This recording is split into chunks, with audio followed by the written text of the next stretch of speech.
Do you know how the biggest automobile companies in the world started? We will dig into Hyundai's story today, a name you could associate with innovation and reliability. Well, here is the fascinating thing. This all starts from the undying desire and vision of a poor worker.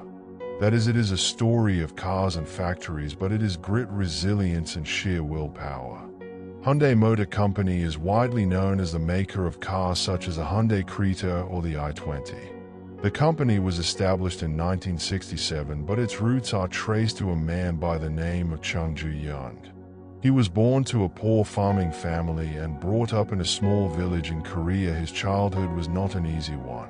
He was a rice delivery boy, carpenter, and mechanic just to make ends meet, juggling multiple jobs. So how did this illiterate and poor boy become the founder of a billion-dollar empire? What were the turning points and decisions that led to the phenomenal success of Hyundai? Let's break it down. The story of Chung Ju-Yung is marked by resilience. He believed deeply in the ability to alter his circumstances of life against all odds. In the year 1947, he established Hyundai Engineering and Construction Company. The firm concentrated on small-scale repairs and constructions.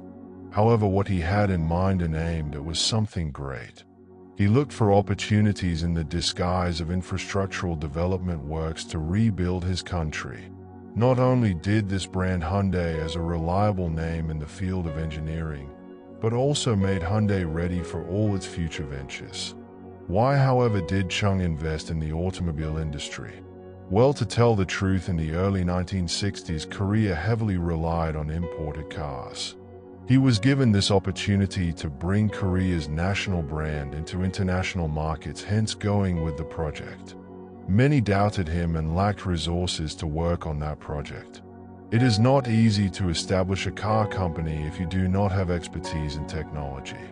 This realization prompted Chung to begin with strategic alliances with big players like Ford.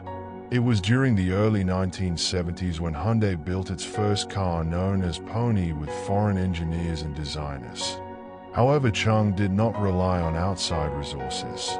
He ensured that he had talent in the local market and at one point spent his money training Korean engineers. Over time, Hyundai built up its research and development centers, creating the ground from which innovation would eventually sprout. In the 1980s, Hyundai was exporting cars into the United States market, a notoriously difficult market. This strategic balance of dependence and independence allowed Hyundai to grow strongly while retaining control over the fate. One of the most significant reasons Hyundai was successful was in terms of timing. During the 1960s and 70s, the South Korean government was very promoting of industrialization. Chung took advantage of the atmosphere by winning government contracts and loans to expand his business. Some argue that Hyundai would not have succeeded without support, but others suggest that it was the capability of Chung to implement the projects that made the company unique. Besides, Chung's quality and affordability were in line with the global market.